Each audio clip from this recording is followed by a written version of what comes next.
Hey everybody, it's Jeff Norton of the Midnight Ocean podcast and radio show, coming to you with the midday news of the strange, wacky, kooky, and really, frankly, bizarre.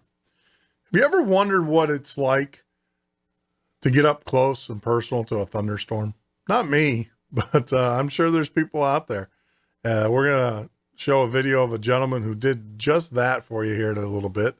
And the other thing too is when you were younger and you had your sandbox and you wanted to dig a hole all the way to China, well, the Russians tried to do that along with the Americans and had some fascinating results from that as well. In the paranormal news, we're going to talk about a humanoid creature that was spotted in Tennessee. Oh, wait, before you get too crazy, in Tennessee and stuff, you hear the stories. And if you need to stay awake, for tonight's show, we have just the place for you. It's called Pyramid Lake in Nevada. We'll talk about that. And outside of the earthly realm, we're going to talk about the history of the afterlife, and with several different cultures and what their belief systems of that. And then we'll wrap up, of course, with Mother Nature. Mother Nature is a strange creature, if you want to call her that. And she's provided some very interesting landscapes for us, and we'll talk about that.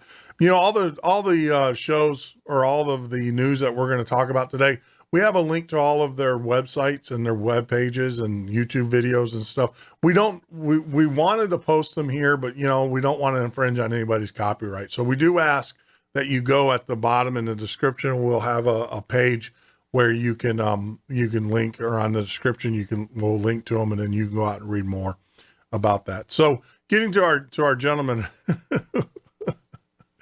who brought us the video of a up close thunderstorm. All you got to do is get yourself a parachute, an airplane, a pilot willing to fly in a thunderstorm, and a skydiving wingsuit.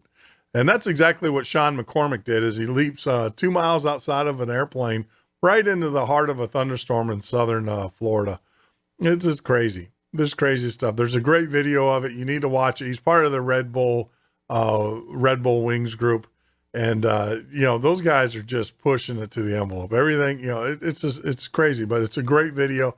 You got to watch it. Hats off to you, Sean MacCormac, for doing that and bringing us that video. But, it's not something that I would want to do. Definitely not something that I would look forward to doing. We talk about the deepest hole, how deep is deep. Well, the deepest hole that's ever been dug has been actually done by the Russians. Leave it to the Russians. But it was actually, as we were focused on the war in space, not the war in space, but the space escalation and everything, there was also a little conflict, a little Cold War competition going on here to see who can dig to the core of the earth. Russia and America was doing it, and the Russians actually beat us out. They got to a depth of 7.5 miles, not even getting through the crust of the earth, but before they terminated the project in 2005. But what's amazing about this is that one of the things that they found is that about 4.5 miles down into the, 4.5 miles down to the center in their hole, they came across plankton. That's right, fossilized plankton. So 4.5 miles down, and they estimated it was about 2 billion years old is what the estimation was. And you can follow that, read more about it. Pretty interesting stuff, though. The fact that they 4.5 miles down. Think about it. 2 billion years ago, that was at the crust of the earth, or the top of the earth, and settlement over 2 billion years has pushed that down 4.5 miles. But very interesting things. The Russians, as you may or may not know, are the ones, they're experts at deep well drilling. That's a lot of their oil exploration comes from that. The event horizons that happened here in the Gulf, that was using technology that was gained. That was a deep well as well. So Russians definitely have us beat there. And at 7.5 miles, that's the deepest that they've gone. And the amazing part is that didn't even break the crust of the earth. So, talking about humanoids in Marin County, Tennessee. Now, this one here, if you heard our conversation that I had with Matt Powell last week, and with cryptozoology, our conversation from his book it turned into cryptozoology. I'm kind of the same belief that Matt is that technology is one of these things that if there was actually these humanoids walking into the woods, the swamp creatures as we have here in Florida, we probably would have seen them by now on a trail cam and everything. But to each their own. Like I said, I find this story a little bit, I don't want to say shady, but questionable, especially when people don't want to give their last name. Either you saw it or you didn't. It's one of those things. I'm going to tell you, if I saw a UFO, I have my name all over the internet, so I don't care. But while walking through the property in Marin County on July 31st, Brady, and then once again, he left his name off the story, along with three friends, spotted a creature that was short but fairly large, a white animal with a hairy body and a human-like face. Maybe it was kinfolk that just hasn't shaved in a while. I don't know. But get out and read that story. Of course, the link is going to be at the bottom, and you can come up with your own conclusion. Now, talking about paranormal and really scary stuff now, I've been out to Nevada several times. I've been meaning to get out to Pyramid Lake. It is pretty much, it's akin to those that know it's kind of like Skinwalker Ranch in the folklore out there. It's got, stories of the aliens. It's also got stories of demons, ghosts, and all sorts of things. And, if you got some time to kill and you want a really good thrill, it sounds like a song. Yeah. Sounds, get out there to Pyramid Lake, and everything, and spend the night there if you can. Highly recommended. It's actually on a to-do list on one of my bucket lists for paranormal sightings and stuff. So I got to get out there. I'll probably do a show from there if we can get internet or some kind of satellite feed and everything. But it is akin, like I said, to the Skinwalker Ranch. And if you don't know about the Skinwalker Ranch, Google it. It's pretty frightening stuff. Now, talking about frightening stuff, but this is Mother Nature doing this. This isn't the paranormal or anything that's unexplained. This is real.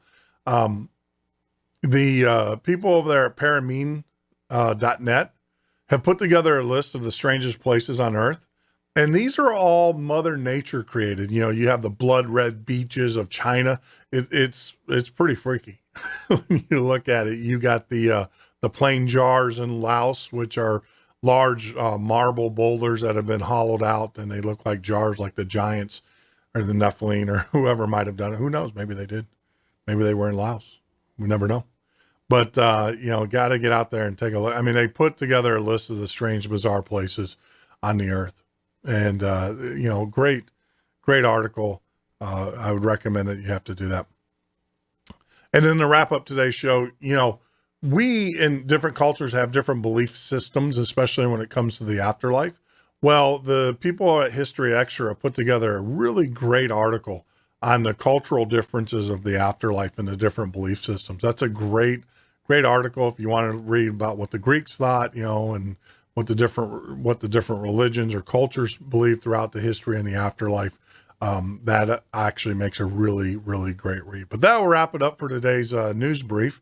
Join us tonight as we have Eric Spitfire Wilkinson, going to be an announcer, is going to join us tonight. And, we're not going to talk about kickboxing, and we're not going to talk about MMA. We're going to talk about New World Order, his show coming back after a long hiatus and censorship, we should say, from YouTube. And we'll have that show back. We'll talk about his new show coming up with Jeff Hayes. And more importantly, he is literally going to drop a bomb about the Oregon standoff. He has inside information about what was going on there and things that you have not heard in the news. And he's heard it firsthand, and he, has a great experience. If you know Eric, that he was involved in a lot of the, or knows a lot of the people that were involved in the standoff, has talked to them. He's friends with them. He's even talked to them why they've been incarcerated. And so he's going to give us some news there. But join us here at www.themidnightocean.com every Monday through Friday from 10 p.m. till 2 a.m. Eastern Standard Time for our talk. And also join us here every day as we give you news from the paranormal. Thank you. Hey, have a great day, and talk to you tonight.